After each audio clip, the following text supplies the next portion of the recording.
The moment that should have changed Ethan Park's life never happens. The school lab is loud and bright that morning. Students move between glass tables laughing and whispering. Ethan stands near the back adjusting his glasses and writing notes in his small notebook. Science is the only place where things make sense to him. Then it happens. A radioactive spider slowly drops from the ceiling hanging on a thin thread of silk. In another life, this is the moment that creates a hero. But not today. Ethan notices the movement above him. The light from the lab lamp hits his eyes and he lifts his hand to shield them. The spider misses his skin by an inch and falls onto the floor. Ethan sighs in relief. Close one, he mutters, thinking he just avoided a nasty bug bite. He doesn't notice the spider crawling away. Across the room, a girl in crimson boots named Mira Luna steps back from her table. The spider climbs onto her ankle and bites. She flinches. Ow. What was that? No one pays attention. No lightning. No thunder. No dramatic music. Just a tiny moment that quietly rewrites two destinies. Ethan leaves the lab later that day feeling lucky. Nothing special happened. Nothing life-changing. For the first time in any universe, Ethan Park walks home as just a normal kid, and he has no idea he just stepped out of the life that was meant for him. The next day proves something Ethan Park has always known. Being normal is not easy. The hallway at Midtown High is loud and crowded. Lockers slam. Students laugh. Ethan moves carefully through the crowd with his backpack hanging off one shoulder. Without powers, without strength, he is just another skinny science kid trying not to get noticed. Unfortunately, someone always notices. Flash Dalton blocks the hallway like a wall. Big shoulders. Confident grin. The kind of guy who never worries about anything. Well, look who it is, Flash says, grabbing Ethan's notebook. The lab rat. Ethan reaches for it. Give it back. Flash flips through the pages, mocking the equations. What are these alien language? Students nearby start laughing. Ethan tries to stand his ground, but it's useless. Flash shoves him hard. Ethan hits the lockers and slides down to the floor. His books scatter across the hallway. It hurts. Not just his back, but his pride. This is what life is like without power. No super reflexes. No spider strength. Just bruises and embarrassment.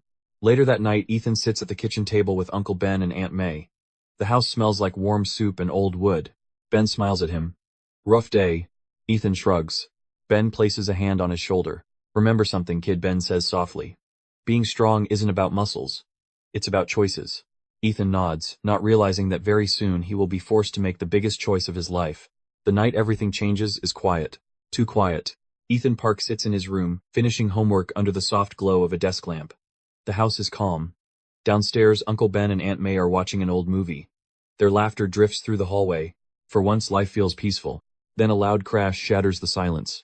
Glass breaks. Ethan freezes. A second later, he hears Aunt May gasp. His heart begins pounding.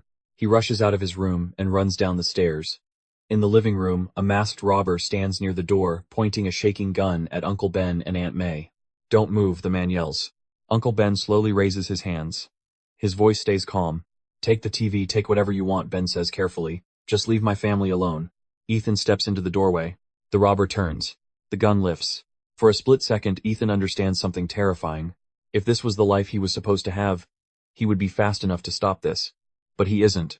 He has no powers. No special reflexes. Just himself. The robber pulls the trigger. Without thinking, Ethan jumps forward.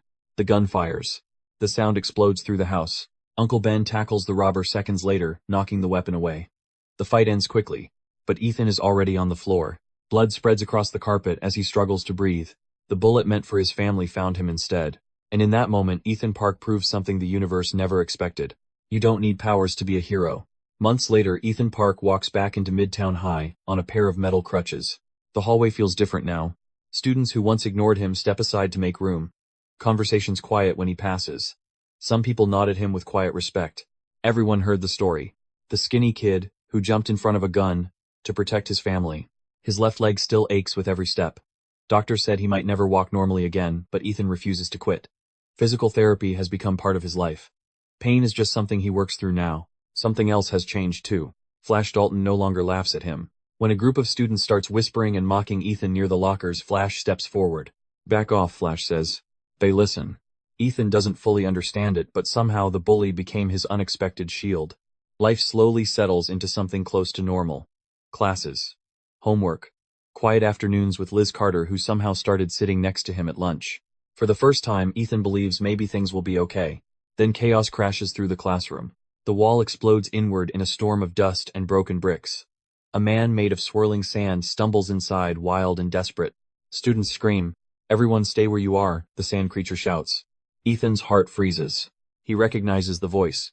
The man who shot him. Before anyone can react, something flashes through the broken wall. A figure wrapped in glowing silk threads flips through the air with impossible grace. Crimson and silver colors shimmer under the sunlight. She moves like lightning. Within seconds, the sand villain collapses into a trapped pile of particles. The mysterious hero lands lightly on the floor. For a brief moment, her mask turns toward Ethan, and he suddenly realizes something that steals the air from his lungs. The life that should have been his belongs to her now. The dust slowly settles in the classroom. Students whisper in shock. Phones come out.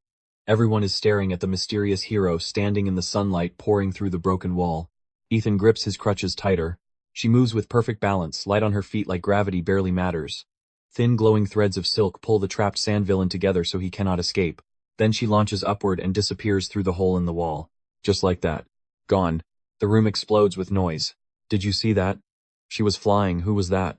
But Ethan isn't listening. His mind is racing. That movement. The webbing. The speed. He knows exactly what it means.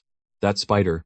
It didn't miss destiny. It just chose someone else. Later that night, Ethan sits alone in his small bedroom. His notebook is open, covered in sketches and equations. The same mind that once dreamed of building gadgets for himself is now studying something different. He redraws the web patterns he saw. The angles of movement. The way the silk held the sand villain together. Ethan leans back in his chair, staring at the ceiling. For a moment, something dangerous creeps into his thoughts. Jealousy.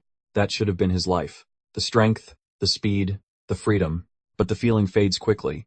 Because Ethan remembers the hospital bed. The pain. The long months of learning how to stand again. Maybe the universe didn't make a mistake. Maybe it made a different choice. Ethan closes his notebook and begins a new design. If he cannot be the hero in the sky, then he will become the mind behind one. Weeks pass, and Ethan Park throws himself into work. His bedroom slowly transforms into a small laboratory. Wires, circuit boards, and metal parts cover every surface.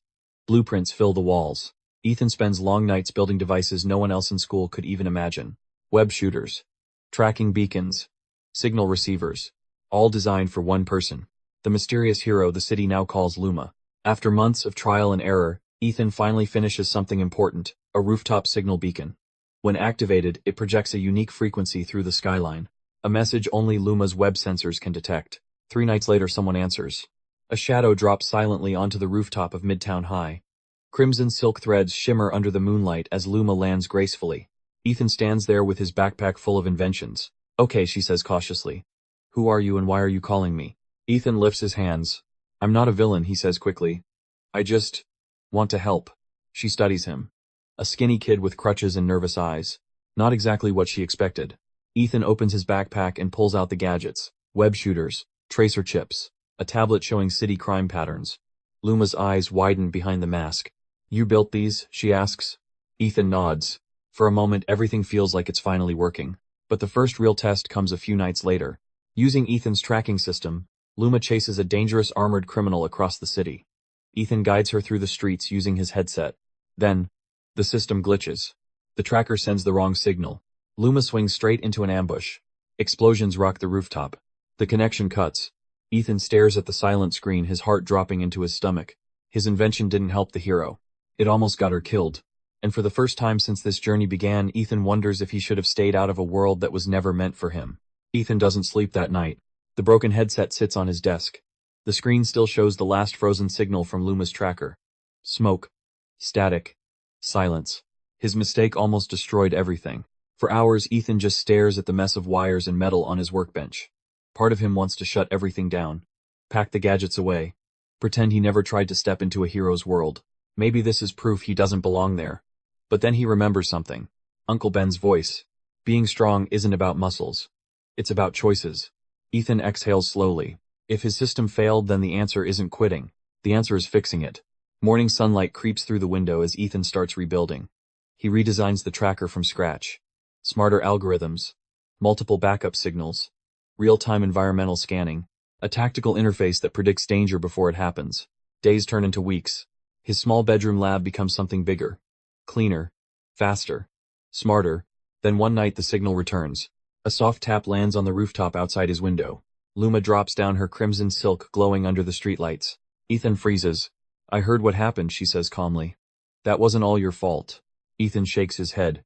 It was my system. She walks over to the desk and studies the upgraded devices. These are new. Version 2, Ethan says. Luma picks up one of the trackers, impressed. You didn't quit. Ethan smiles slightly. I'm not the one who jumps off buildings, he says. But I can make sure you land safely. Luma nods. From that night forward, she isn't just fighting crime alone anymore. Because now the city's hero has something every great hero needs. A voice in her ear. And Ethan Park finally finds the place where he truly belongs. Years pass.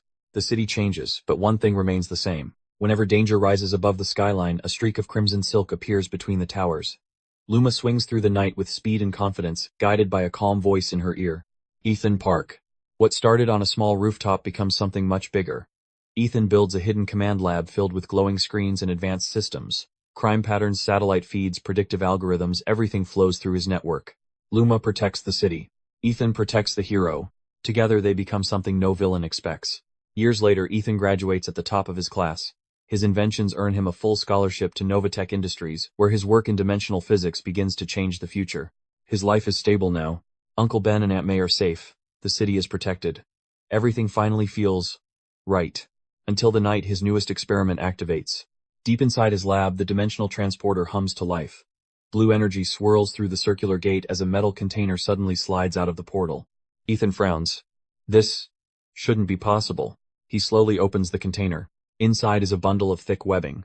It looks different from Luma's silk, stronger, heavier. Carved into the web is a single message. Help. Ethan's heart stops. Because the web pattern is familiar. Too familiar.